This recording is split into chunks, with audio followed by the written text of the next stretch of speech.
Good afternoon, everyone. I'm Barbara Ham Lee. Today on Another View, the second topic in a series of conversations about race in this country. We're calling it Privilege, Power, and Difference, a candid look at the very controversial issue of white privilege. Some say it's the reason why persons of color will never gain true equality, and there are those who vehemently deny its existence. So where do you stand? Have you ever seen white privilege in action?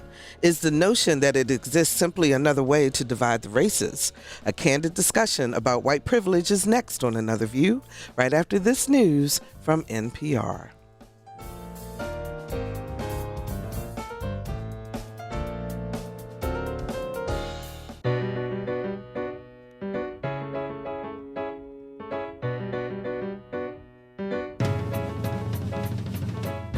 Discussing today's topics from an African-American perspective, this is Another View. Happy Friday, everyone, and welcome to Another View. I'm Barbara Ham Lee. Before we get started on our subject today, and it has already caused controversy, so I'm looking forward to the discussion, I want to remind you about some things that are going on at Virginia Wesleyan College as part of their 1619 celebration. This is in preparation for the 400th anniversary of 1619, which marks the arrival in Virginia of the first African slaves. So they have a series of programs called Entangled Identities, Legacies of 1619. And starting tomorrow night, Saturday, there is a workshop or a presentation, Swinging Down the Red Road, the Native Presence in Jazz, Blues, and Pop Music. That's at 7 p.m. on campus. And then next Tuesday, the 10th, we have the History of Hip Hop. Wednesday, the 11th, the African Roots and American Journey of the Banjo. And Thursday, the 12th, the Blues, Jazz, and Hip Hop Twisted Identities at Home and Abroad. Each of these happens in the evening, either 7 p.m. or 8 p.m. You can go to Virginia Wesleyan's website to find out more information. And you know also that WHRO, along with Virginia Wesleyan College's Center for the Study of Religious Freedom and the Fort Monroe Authority, have partnered to present Race Let's Talk About It initiative. It's a series of conversations that begin here on Another View and then continue in the community in several town hall settings. Our first topic was The Flag is Down, Now What? And 130 or so people came together at Virginia Wesleyan College to talk about race and race relations here in Hampton Roads and nationally. Today, we bring you the second topic. It's the controversial topic of white privilege. Joining me to talk about it is Jonathan Zur, CEO of the Virginia Center for Inclusive Communities. Hi, Jonathan. How are you? I'm doing well. Nice to be with you. Great. Thank you so much for joining me today. Carla Johnson, who is a grants writer here at WHRO. And Carla, I know people are going, huh? But we'll explain later. That's right. Welcome to the show. Thank you so much for being on this side of the glass. Indeed. We appreciate that. And joining us by phone is Dr. Allan Johnson, author of Privilege, Power, and Difference, and his latest book, Not From Here, Being White in America. How are you doing, Allan? I'm fine, Barbara. Nice to be here. Good. Thank you so much for joining us, too. So I want to start the conversation by really identifying first, what is white privilege? And Allan, I'm going to let you start. It's a widely misunderstood concept, including some important myths about it that I find encourage white people to think that it doesn't exist. But the most straightforward definition is that it's an unearned advantage that is exclusive to a particular group of people and is socially conferred. In other words, in order to have access to the advantage, people have to identify you as belonging to the appropriate category of people. So, for example, there's all kinds of research, including just out this year, of experiments where they send in job applications, identical applications, but there are different names on them. Mm-hmm. And the Anglo-sounding name application is 50% more likely to get a callback or interview than the exact same application that has, say, Jamal Jones on it or Hector Martinez. So there's an unearned advantage operating there. Okay. One of the myths about privilege that I hear a lot about from white people is the belief that it guarantees a good life for white people and it guarantees a bad life for people of color. And that is a myth. And it doesn't work that way. Because what it does is it loads the odds in favor of white people. So a white person may not get a job they're qualified for example, They may work hard their whole lives and have very little to show for it, but the odds of that happening are much lower for white people overall than they are for people of color. And just quickly, the other myth that I think is really important here is the idea that privilege is something that we have, like it's a personal possession or it's a characteristic of ours, which is not the case, because privilege is attached not to individual people but to these socially defined characteristics, in this case, the characteristic of white, so that all you have to do to have access to it is to be perceived by people as belonging to that socially defined category, and then you're in. Okay. And if you're not put in that category, then you're not. Mm-hmm. Jonathan, then a lot of people equate it to wealth. Or equated to, if I have white privilege, I am wealthy. And I read an article recently that was called Explaining White Privilege to a Broke White Person.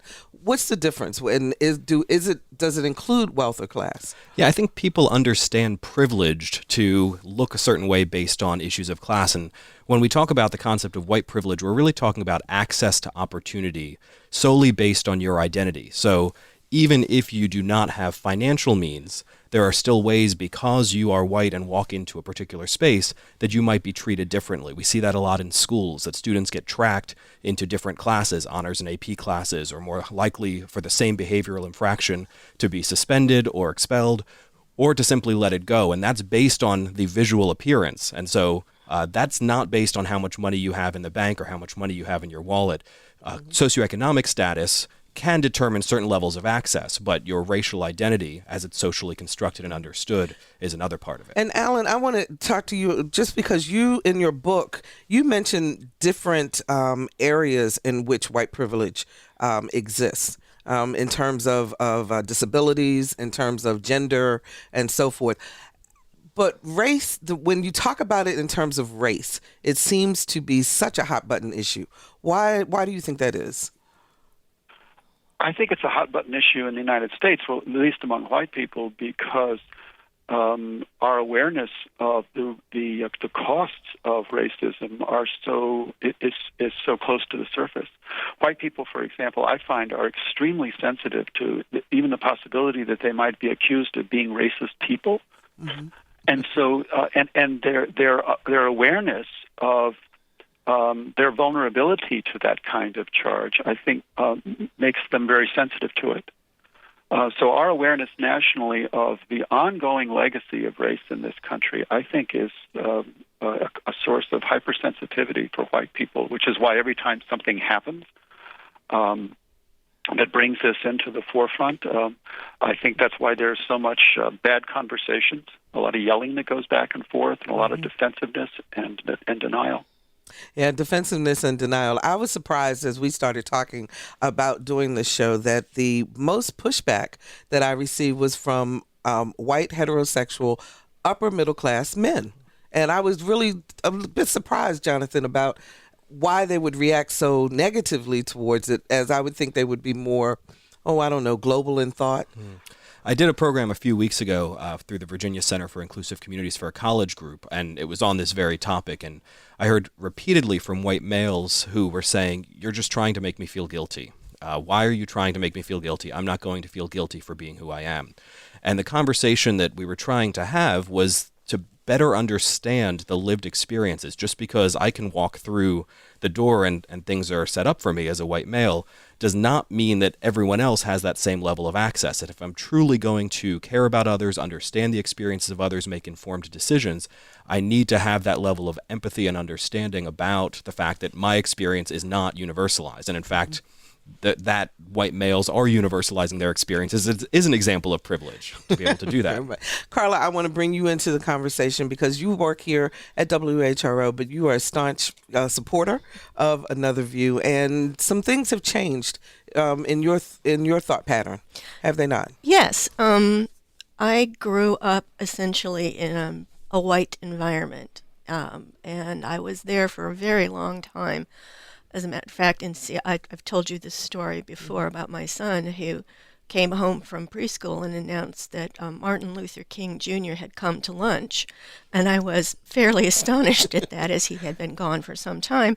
And I found out that it was somebody's dad who came to lunch, but the only picture my son had ever seen of on the wall at the preschool was Dr. Martin Luther Dr. King Martin Luther King Jr. So he thought that's who it was. Yeah, and actually, around that time as well, he walked up to a tall African-American man in a grocery store and asked him if he played basketball. And it was at that time that I said, when you go to school, we're putting you in an intentionally diverse school because, well, I was embarrassed. We moved to St. Louis, and I was really, the St. Louis area about which we have heard so much, and all of it is true. I've been gone for 10 years. But my son gave me a book about the Great Migration by Isabel Wilkerson called The Warmth of Other Suns. And this was sometime last year that I read it. And it really changed my whole way of looking at things because I did not have to learn about the Great Migration. I did not have to learn about the Jim Crow South. I just was aware of it, but it didn't really touch my life. And then I started to read intentionally about the African American experience following the Civil War. And I realized that their story and their lived history was one I had been completely unaware of. I mean, I often wondered growing up in Michigan why blacks were in Detroit, but I never gave it much thought after that. You know, how did they get to Chicago? So that really put me that book put me on the path to more reading, and I decided to intentionally study this issue and realize where I came into it. In the process. 440-2665 or 1-800-940-2240 are the numbers to call to join our conversation. Do you believe that white privilege exists? Do you think that it is just a way to continue to divide the races? We would love to hear from you. 440-2665 or 1-800-940-2240. I want to play a clip from StoryCorps that is an example of white privilege, and I want you guys to talk about it on the other side. And before you play it, Victor, one thing I want to point out to our audience today, this is a first for Another View because we are not talking from an African American perspective today. All of my guests are white, and I did that purposely because I think that it makes a difference in terms of how this topic is accepted. Do you agree with that, Jonathan? I think people hear it differently. Certainly when I'm speaking about this topic versus some of my colleagues who are people of color saying the same exact thing, groups that will respond very differently. What about you, Allan? Do you agree with that? Oh yes, I mean, and it's a contradiction that when I stand in front of an audience, I know I'm getting an edge of credibility that I wouldn't have if they identified me as being of color or a white female, for that matter. So the pecking order, there is even a pecking order in that. Let's play the clip. We never talked about race growing up. I just don't think that was ever a conversation. I thought that love would conquer all and skin color really didn't matter. I had to learn the really hard way when they almost killed you. I was 19 years old. I had picked up a friend, and I noticed that we had red and blue lights behind us. We were being pulled over. The officer explained I had made an illegal left turn and to step out of the car. So I get out of the car first. He pats me down, and then he goes around to the passenger side and pulls my friend Addison out of the car. Addison is white. Yeah, Addison is white, and he had some weed in his coat pocket, so he gets placed in handcuffs. I figure that everything's okay. I'm not in handcuffs. I've already been patted down, plus there's 3 officers on the scene, and I had never had a negative interaction with police in my life. So I asked them, can I please see a warrant before you continue the search? And they grabbed me and began to hit me in the face. I could hear Addison in the background yelling, "Stop, leave him alone." I was hit several times, and I remember gasping for air and spitting and blood flying across the grass. And then I hear an officer shout out, "He's reaching for a gun." I immediately started yelling, "No, I'm not. I'm not reaching for anything." And I remember an officer say, if he doesn't calm down, we're going to have to shoot him. I could feel the gun pressed to my head. I expected to be shot. And at that point, I lost consciousness. I woke up to a multitude of officers just standing around me laughing. One officer was like, "Where's that warrant now, you It took 45 stitches to close up the lacerations in my face alone. How did it feel when you got the call that I was in jail? All she said was, "You'd better come see about your son." She didn't say anything about what kind of shape you were in. What about when you finally saw me? All I remember is involuntarily screaming. That was the first time I had cried the entire time I had been in there. And it wasn't my injuries that hurt. It was just seeing how it devastated you. My whole worldview changed that night. Yeah, for me it was the point of awakening to how the rest of the world is going to look at you. I was just another black face in the streets, and I was almost another dead black male. That was Patsy Hathaway and her son, Alex Landau. Now, Patsy is a white woman who adopted Alex and raised him in an all-white environment, pretty much. Carla, you said that story had a profound impact on you. I burst into tears when I heard that sort of story, because that could have been me. I mentor a black family, and I've been doing it through, and I'm going to give a shout out to the Up Center Team Up. It's a great experience. I started out with them, and then we stopped the formal part of the mentoring. But they are my other family now. They share holidays with my kids and me, and I worry about Ty. I worry about Tiana. I worry about them just like their mother does now, because I know now. I never worried about my kids. My kids were white. They could go out and come back. But I worry about them, and this story was just so moving to me. You want to react, Jonathan? Yeah, I mean, I think about when I was growing up, my parents told me, if don't ever do anything that's going to get you pulled over. But if you do, be respectful and do what the officer says, and you'll go on your way. That's a radically different message than I know my friends of color, colleagues of color hear from their parents because of different experiences. Now, I didn't create that as a white person. But I certainly benefit from not having to think about those things or not having to feel the pressure or the anxiety. And there's so much power and resonance in that clip that for someone to then say, well, they're just making it up or that doesn't exist, is really a defense mechanism. It's a way to not want to believe it rather than to really not believe it, I think. Allan, where did white privilege come from? It's not something that we just made up one day. Can you give us the short answer in terms of the history? Well, I hate to tell you, but I think in some ways the answer that we just made it up one day is not too far away from the actual history of it. My understanding of the history of the idea of whiteness and the ideology of white privilege is that it was born out of a need to justify what was being done to people of color, both to Native Americans and to Africans who were being kidnapped and put into slavery. That Europeans had all kinds of contact with Africans for hundreds of years without ever thinking of themselves or Africans as being different kinds of human beings, and certainly not with inferiority and superiority attributed to those differences. It was with the beginning of the African slave trade that the idea of whiteness really took hold. And with the resistance of Native Americans to white people taking their land, that's how, for them, that's how they became converted from respected civilizations into savages and subhumans. So I think that the exploitation of people of color, the conquest of people of color, can't be separated from the development of basically an ideology that would make that appear, at least, to white people as being appropriate. So, can people of color have privilege? In terms of, can they have race privilege? Yeah. Mm-hmm. In this society, no. Okay. Because this society is not organized around the privileging of people of color over white people, the elevation of people of color, and the devaluation of white people. It's not organized that way.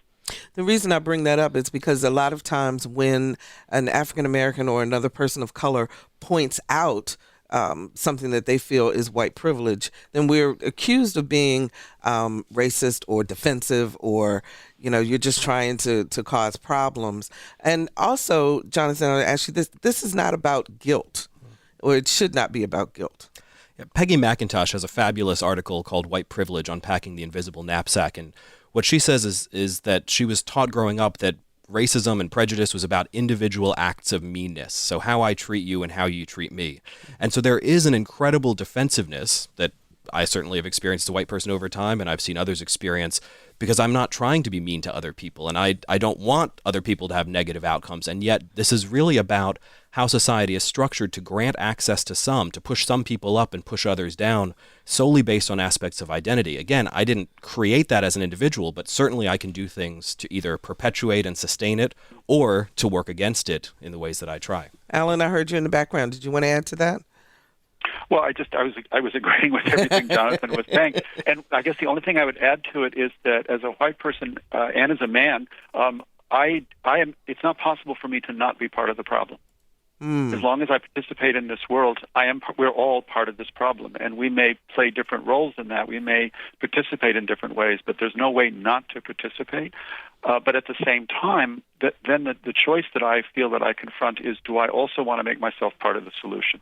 And I think that's the challenge and the choice that faces everybody in this society. Okay, our phones are lit up, 440-2665 or 1-800-940-2240. Mike joins us from Virginia Beach. Hi, Mike, you're on the air. Hey, how are you? Okay, how are you? Thank you. I'm great. Thank you. This is a great conversation. I commend you all for being willing to have the communication. You know, I definitely know for a fact that white privilege does exist. And I think it exists maybe, of course, like your male caller stated, due to control of power and, to destruction of others that didn't necessarily look like Caucasians. But ultimately, I think it continues to exist because both parties on either side of the coin, whether you benefit from it or you are a victim of it, is due to lack of education. And that's systematic as well, whether it's done through the school system or it's done through parents not really telling children the actual truth of what's happened, what really happened to blacks, how whites really benefited from what went on throughout slavery and maybe a little bit before that.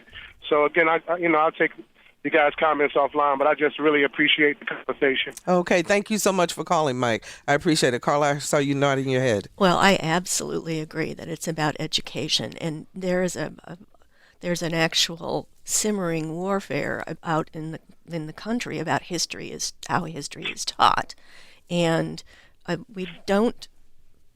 We freed the slaves. Everything was fine. We don't get taught about Jim Crow. We don't get taught about mass incarceration. Mm-hmm. I remember receiving a book when I was in 10th grade, when I was taking American history, about the Battle of Wounded Knee, and feeling like I had been lied to my entire life studying American history, because we don't want those other voices out. Mm-hmm. Because it's not pretty when you look at it. That's very true. Let's take one more call. Natasha joins us from Hampton. Hi, Natasha. You're on the air. Hey. I'm doing well, thank you. Uh-huh. I guess I have a question. So I'm in an interracial marriage. My husband is half black, half white. And I guess, me coming from this all-white world, and, I'm really never truly going to understand his, as much as I can strive to and try and listen to his stories, I'm never truly going to understand where he's coming from. And I guess my question is, what's a good way to attempt to bridge the gap, especially, if we do end up having children, because I'll probably never understand what they go through if they, don't look like me. That's a great question. Thanks, Natasha, for the call. Alan, you want to tackle that first? First thing that comes to me is to start with yourself. That very often, did I hear this correctly? The caller is white? Yes. Mm-hmm. She is white. Her husband is half African-American, right. Half white, and she's worried about her kids. The standard response for white people is to see race as an issue for people of color, but not for white people. So that in your situation, what I would want to do is to examine my own whiteness. What is my own experience as a white person in the world, which we generally are encouraged not to look at? And that would be a place to begin, because my experience in the world as a white person, of course, is deeply connected to the experience that people of color have in this world as well. And that you can know about. Mm-hmm. And that makes it, I think, an important place to begin. If you're just joining us, we're talking about white privilege with Dr. Allan Johnson, author of Privilege, Power, and Difference, and his latest book, Not From Here, Being White in America. Carla Johnson, who shares her personal story with white privilege, and Jonathan Zur, CEO of the Virginia Center for Inclusive Communities. I want to play another example of white privilege and then get you all's reaction to it. Let me set it up a little bit, Victor, before you play it.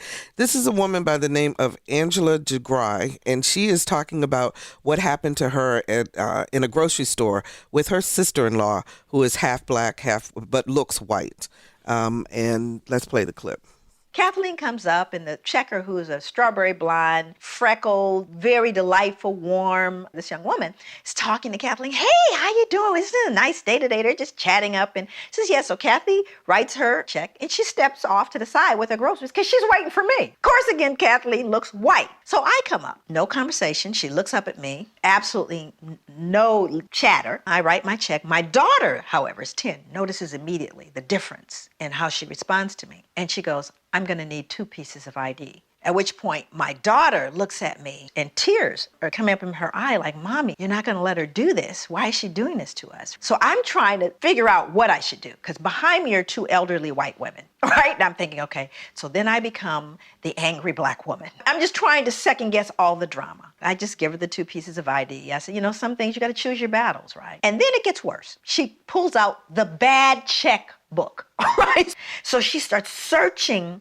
for my license in the bad checks, at which point it's just out of control now. Just as I'm standing there trying to decide what to do, my sister-in-law walks back over and she steps in and she says, excuse me, why are you doing this? And the checker goes, well, what do you mean? She goes, why are you taking her through all of these changes? Why are you doing that? She goes, well, this is our policy. She goes, no, it's not your policy because you didn't do that with me. Oh, well, I know you've been. She goes, no, she's been here for years. I've only lived here for 3 months. And so at this point, the 2 white elderly ladies go, oh, I can't believe what this checker has done with this woman. That is totally unacceptable. At which point, the manager walks over and says, is there a problem here? And then my sister-in-law again responds. She goes, yes, there is a problem here. Here is what happened. So you see, she used her white privilege. And even though Kathleen is half black and half white, she recognizes what that means. And she made the statement. She pointed out the injustice. And she, as a result of that one act, influenced everyone in that space. Jonathan, is that something that people can do in terms of using their white privilege in order to teach others? Absolutely. And point things out? And I would say to even the caller who just had the comment about her relationship, there's so much about, for being white, noticing what's happening around me. Inclusion requires intention, and if I'm not being intentionally inclusive, I run the high likelihood of being unintentionally exclusive, of just not noticing what's happening. It's sort of the smog that we don't consciously breathe in smog every day, and yet it's happening. This is kind of what's around us. And so in order to really be able to address these issues, I have to notice what's happening around me and then use my voice in ways, not for other people. I think it's also important to be in relationship, so not patronize, or I'm not speaking for other groups, but to recognize when my voice can help to address a particular issue and interrupt this system of white privilege or advantage. So, Allan, can you understand, and Carla, I'm asking you the same question, why people of color then get so angry? The woman talked about how she had to go through all these different thought patterns in her head in terms of how to react to what she knew was white privilege. I would find that exhausting. I can only imagine it because I don't experience that as a white man. But to be second-guessing every situation that I'm in, having to wonder, is this about race? Is this not about race? Am I being paranoid? It's exhausting to have to do that. And so part of my privilege as a white man is that I don't have to devote my energy to all that second-guessing and trying to figure it out, not to mention then deciding how am I going to respond. Am I going to be angry, not angry? I don't have to do any of that. Which frees me up tremendously. I think that Carla? hits the nail on the head, because when I finally came to my understanding, well, for me, what privilege is I don't have to worry. I don't have to worry. The rules are made for me, and the rules are not made for other people. And so you have to figure out, in your experience, how to cope with rules that are not in your favor. And it's easy for me to float through the world. And it's a matter of intention, as you said.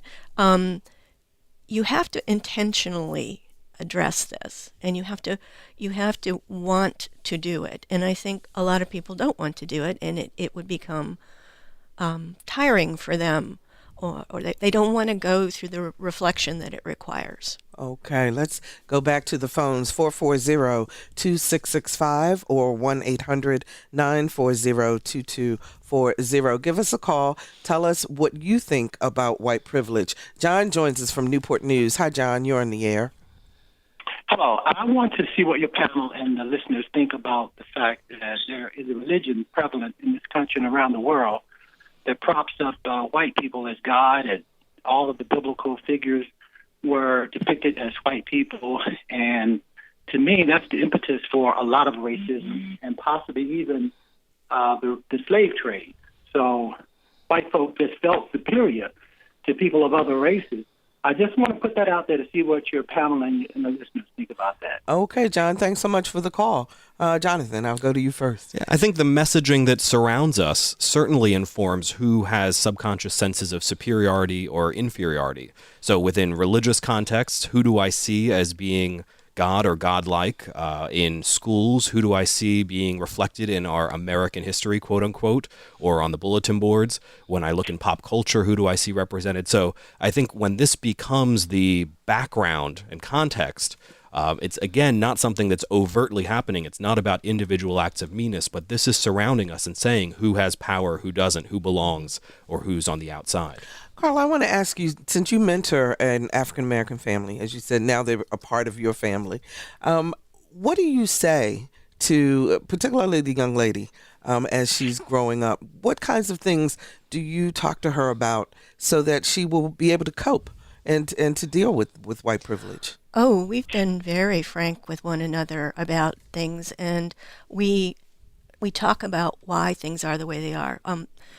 WHRO produced a wonderful program on code switching, and we watched that together as a family. So I could say, so when I'm trying to help you with your homework, I only speak this one language, and that's the language that we speak in school. You get to speak your other language when you're not in school. And that was one of the things that we had to cope with, that my language trumps your language in a school situation. And it was very difficult because she thought in that language. She didn't think in the other language. And that was a problem. But we talked about hard things. We talked about slavery. When I was reading all my books, I would share them with them.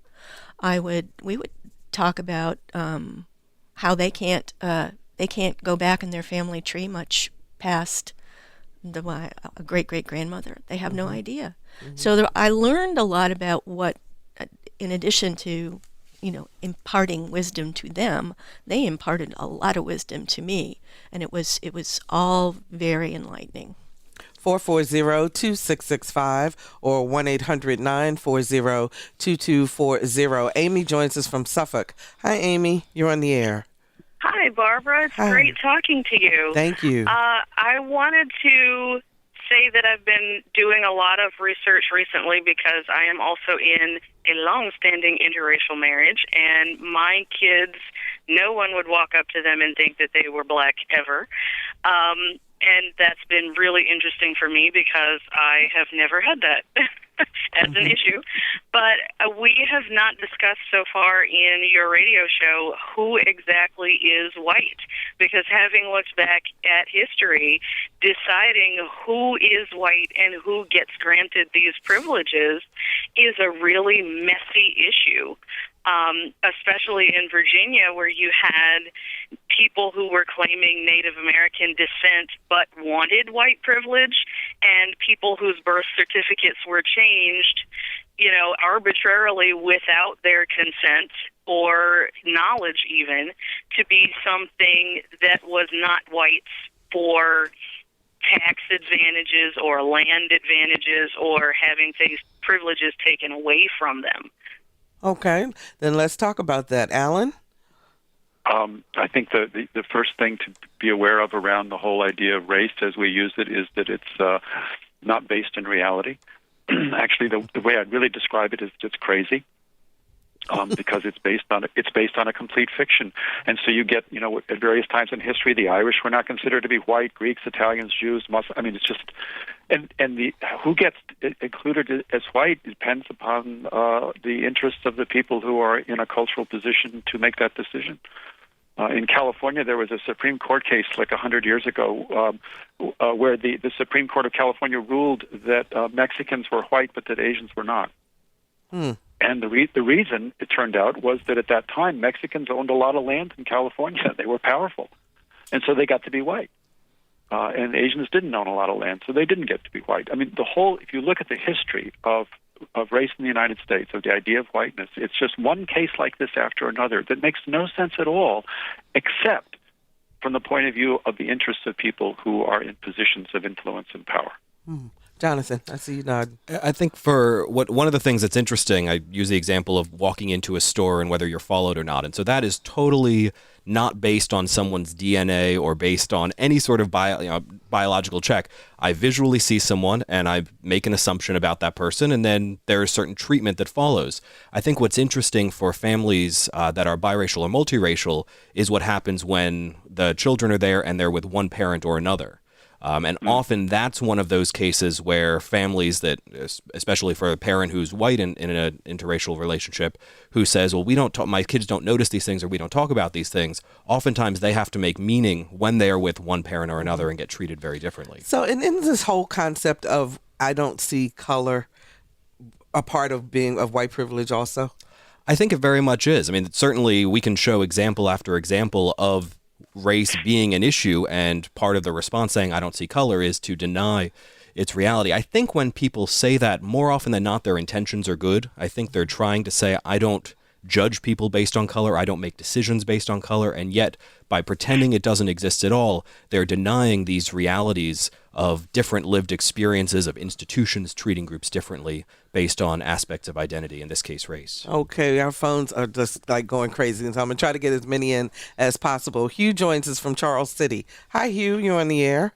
Thank you so much for tackling this much-needed discussion about white privilege. Thank you. I think one of my concerns is the formal education process that we have concerning history, which is, for the most part, political history, it seems, in this country. There's very little discussion, I think, about the roots of white privilege, which certainly goes back to the doctrine of discovery with the papal bulls, the papal bull Dum Diversus of 1452, which gave the Portuguese the right to go into Africa and take any lands that were not owned by Christians by any means necessary. And the same thing was done with the papal bull Indicator of 1493 that allowed Columbus, before his second voyage, to come into the so-called New World and do the same thing. And this process of discovery is something I hope that your panelists can discuss. Okay. Because these bulls, which are decrees or proclamations issued by the Roman Catholic Pope, they are at the very root of white privilege in this country. Okay, Hugh, thanks so much for the call. Carla, I saw you nodding your head. Well, I'm so glad he brought that up because I was going to. This goes back to the period where the Europeans, mostly the Portuguese and the Spanish, were discovering, the riches, the material riches of the world, but they've also found people living there. How uncomfortable was that? And so they did. There were, I believe, 3 of them during that time period where they were asking the pontiff, is it okay for us to enslave these people to work in this plantation environment or to mine? And pretty much all of them said, there were 3 different popes who did this. They said, Yes, it is. They're heathens. You must convert them, but then you can use them as labor, unpaid labor. And more slaves went, I think, to South America than they did to North America during that period. But it was sanctioned, and it didn't get unsanctioned until much, much later. And even in our own Constitution, there is, slaves that weren't even considered human, Allan, at the beginning.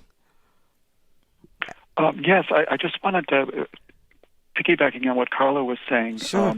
The note I made was that there's a difference between people being regarded as heathens and the idea of race. Because as I understand it, the idea of race that we use today, race is rooted in the body. Race is defined as something that is passed on genetically through reproduction. It's not about conversion. It's not about what you believe. It's about the body. And I'm aware of the whole doctrine of discovery, but I think that is, I'm not making picking at a historical point, but I think the idea of race as placing superiority and inferiority in the body itself came later, and was very much a creation of the English. Okay, let's go to the phones. William joins us from Chesapeake. Hi, William. You're on the air. Hey. Hi. How are you? I just wanted to tell you that I went through a wonderful experience after Oprah did her DNA. I did mine. Uh-huh. I teach at Old Dominion University. I was always told that we were part Choctaw and all Northern European Irish. And my DNA came back, and a significant part of me is Sub-Saharan African. And it has been a reawakening for me in my classes at Old Dominion University. I talk about this. We get into deep discussions about it, and it's fun. And thank you for your program. It's marvelous. I think more people ought to do their DNA. Okay, William, thanks so much. But it goes back, Jonathan, to what Allan was saying. Again, it's a perception. As you look at someone, you make a determination. We certainly, and that's socially constructed. So we're dealing with the residue of generations, of centuries of policies, practices, opinions, and they evolve over time. When there needed to be more white people, the definition changed, as Allan mentioned, but how people experience the world is very much socially constructed. Okay, Angela joins us from Norfolk. Hi, Angela, you're on the air. Hi. Hi. You're on the air. I was calling about, I used to work for a contractor for a cell phone company, and we were actually instructed during our classes to judge our customers based on the color of their skin, because certain races were more likely to not pay their bill, in which case it would fall back on us, on the contractor, to cover that cost. I left that position. Luckily, I was able to afford to not have a job for a little while because of this. But what would you say to the other people who are still with the company, who are told every day that they have to base who they're selling their products to by the color of their skin? Okay, Angela, thanks so much for the call. I don't even know what to say, Jonathan. I think that there needs to be an interrogation of that or institution's policies. Where is that? Is that one person who is leading these trainings who's promoting this, or is that something that's in writing within that organization? If it's in writing, there's probably a legal case to be made against that institution. If it's one person, there needs to be a challenge. I mean, I think leaving the organization certainly is a step to say, this does not align with my values. I wonder if there's an opportunity for white people especially to use their voices, to use their agency and privilege to challenge from within that system too. Okay, Robert joins us from Virginia Beach. Hi, Robert. You're on the air. Hey, good afternoon. I'm enjoying the discussion. Thank you. On race and privilege, and I listened to several people so far, and what really interested me, everything interested me, but what really caught my attention was the fact that in our history books that are, written to, accommodate the our public school system, how so much information has been omitted in terms of history. And, something interesting that I ran up on several years ago was the fact that you don't hear this very often, but you have to read world history. The Moors came up into Europe and remained in Europe for several and actually more than several hundred years. In fact, almost up to the time that Columbus made his first voyage. The Europeans systematically ran the Moors back out of Europe. But while the Moors occupied or stayed in Europe, they were able to accomplish so much by sharing the technology of that time, from agriculture, musical instruments, medicine, math. Got you, Robert. I hate to cut you off because our phones are completely lit up, but I got your point, and I want our panel to be able to react to that. Thanks so much for calling us. We appreciate that. Jonathan, you can go ahead. I saw you nodding your head. So the history that we learn in schools is a particular history taught from a particular perspective about a particular group of people. Last week, I won't name the school, but a fourth grade librarian told her class that slaves were brought to the U.S. Because we needed more people to do work. And that was the lesson that the fourth grade class, so someone called the Virginia Center for Inclusive Communities, were doing some work with the school. But so much of our history needs to be interrogated. There's a great book by James Lowen, who's a retired professor, called Lies My Teacher Told Me, where he looks at 12 high school history textbooks from across the U.S. and found all of the ways that there are gaps, missing information, lies. And he wrote a book about historic sites across the country. And when I saw him speak recently, he said Virginia is his favorite place to write about because there's so much misinformation in what we're teaching our students. I tell you, I've learned, because, for example, 1619, I mean, that alone and what happened at Fort Comfort, none of those things were in my history books when I was living in Maryland, at least. Allan, I want to ask you a question. What can white people do then to acknowledge their privilege but make it work for the good? In other words, how do we move the paradigm of just saying, oh, this is white privilege, to actually doing something to bring the races together? I think we have to take responsibility for our own country, which is, of course, not just for white people to do. I think if you look at the last 150 years since the end of the Civil War, you can only conclude that the United States has completely failed in trying to bring about racial justice. And if you list any area that reflects the quality of people's lives, we are in such bad condition around race in this country. And we need to ask why we failed. And my belief is that we failed not because we haven't taken responsibility in effective ways. We haven't taken responsibility at all. That's my overall impression. So to me, the first thing that white people have to do is they have to look at the question of what does it mean for citizens to take responsibility for their own country, which includes the history. I wrote a note here about the word history keeps coming up in this conversation. And I often hear from white people who will say, this is all in the past. And what I want to say is, William Faulkner said, there is no such thing as the past. The past is the present. The Industrial Revolution, the building of the United States, these were made possible by conquest and genocide against Native Americans and by the institution of slavery. This is what made this country a world power. So the idea that all of that history that has made us the world power we are today is just history, is not present, I think is a huge barrier to us taking responsibility for our country, because we keep saying, well, this is all in the past, it has nothing to do with me now. And white people have to find a way, I believe, to embrace the whole story of this country, which includes the things we're proud of, but it also includes the things that make us want to turn away. And what does it mean for citizens to take responsibility for their country? I don't have a simple, pat answer to that question, but I think that the future of this country is going to depend on how we do respond to that question. Okay. I'm going to try to get one more call in. We've got about 4 minutes left. Mark is calling us from Franklin. Hi, Mark. You're on the air.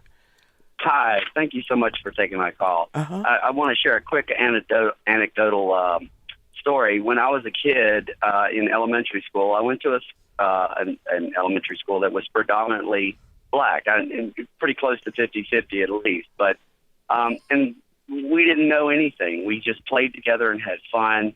And then I moved from that area and went to another part of the town, and it was predominantly white, and I didn't really like it. And I mean, I had good friends and stuff like that. But later on, I went to junior high school, and I found the friends that I knew from my first elementary school and they wouldn't have anything to do with me. They were like, I don't know who you are, and it was really dejecting. And I want to say from a white perspective that, you know, you learn these things as you go through a process. And while I appreciate a lot of the scholarly aspects of what everybody's talking about from a historical aspect, slavery is bad, and it's been around for, you know, 4,000 or 5,000 years or whatever. But what we fail to remember is that we all came from a lot of the same places, that we're connected to one another, and that it's how we just interact with one another. And I think culturally we've separated ourselves, and I think that's been socioeconomically based, and certainly from a treatment standpoint, white privilege is one of those things. I came from a poor white background. I can't really think of myself as being privileged, but I'm certain that because I'm white, I've received, you know, better treatment perhaps than somebody who is black. Okay, Mark, I'm going to have to cut you off because we're just about out of time, and I want our panel to react to you. But thanks so much for calling. Carla, I'll let you start. We've got about 2 minutes left. So, okay. Well, you know, I never considered myself privileged either. I've actually been right out of college on food stamps and growing my own vegetables, and my father lost his job. There's a lot of things that are not privileged about me in terms of wealth and class. But it is something to know that you can float through the world. Okay. That's Carla Johnson, who is the grants writer here at WHRO, but also shares her personal experience with white privilege. Allan, one last thought from you in terms of what people can do to move this conversation forward. I think we have to talk. I mean, silence is the number one ally of the status quo, and we have to find ways to break the silence. Thank you so much. That's Dr. Allan Johnson, author of Privilege, Power, and Difference, and his latest book, Not From Here, Being White in North America. Jonathan, you get the last word. Thank you. I think the big thing for me is being nice is not enough. That I need to be able to look around, see who's speaking and who's not, who are in positions of power and who are not, who's being given certain opportunities and who's not. And if I start to notice those things, then I need to really work at an institutional level. It's not about coming up with, we should get along as a solution to these structural challenges. We need to look at the structural level. That itself. And that's Jonathan Zur, who is the CEO of the Virginia Center for Inclusive Communities. Thank you, all of you, for all of your comments. And I want to thank our audience today. This was a difficult discussion, and I thank our audience for your honesty, your insights, and your comments. And if you'd like to hear this show again or share it with others, please log on to our website, anotherviewradio.org, and download the podcast. You can also find the show on YouTube on the WHRO channel, and we're also on iTunes. Plus, you can like our page on Facebook or send me a tweet at Barbara Ham Lee. We will continue this conversation about white privilege during our next town hall, which is Thursday, November the 19th from 6 until 8 p.m. here at WHRO. Seating is limited, so you must register to attend. Go to whro.org/talkaboutrace to sign up. Next week, the Another View Roundtable pundits bring their unpredictable and lively insights into today's current events. Our theme music was composed and performed by Jay Sennett. Lisa Godley is our show producer. Victor Bowen is our audio engineer, and Kamaria Mason answered our phones. I'm Barbara Ham Lee. Thank you so much for joining us, and let's get together again next Friday at noon for Another View.